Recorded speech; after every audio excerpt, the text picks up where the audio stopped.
Analizat e ujit në Gostivar zbuluan se uji ka ndodhje të lartë bakteriale. Në të janë gjetur 2419.6 bakterie kaliforme në 100 ml, rreth 48 herë mbi kufirin maksimal të lejuar, që është 50 në 100 ml.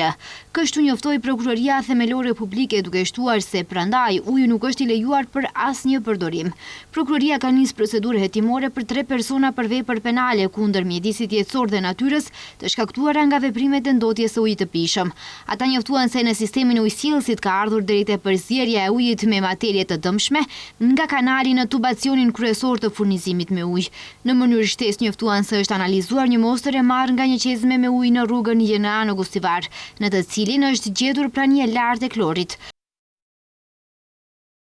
Bashkëpunëtorët e dyshuar në cilësinë e UD drejtoreshe NP Komunalet Gostivar, shefi teknik i sektorit për punë teknike dhe shefi i departamentit për ujësjellës, kanalizim dhe punë ndërtimore në ndërmarrjen publike me materie të dëmshme e kanë bërë ujin të papërdorueshëm për pije në hapësirën e tejmbushjes së sistemit që furnizon me ujë komunën e Gostivarit dhe një pjesë të fshatrave përreth. Nga prokuroria sqarojnë se 3 të dyshuarit më 25 qershoru kanë dhënë urdhra punonjësve të ndërmarrjes që të vendosin 3 pompa zhytëse në një kanal me ujë sipërfaqësor me lëndë të dëmshme pranë hapësirës së tejmbushjes me ujë të pishëm, me qëllim që të testojnë presionin e ujit.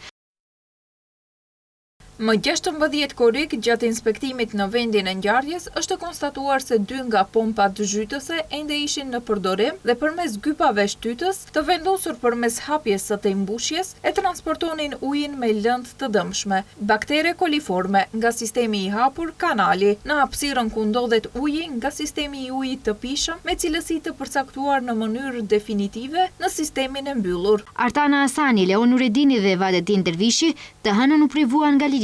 Për ta, prokuroria ka kërkuar paraburgim 30 ditor.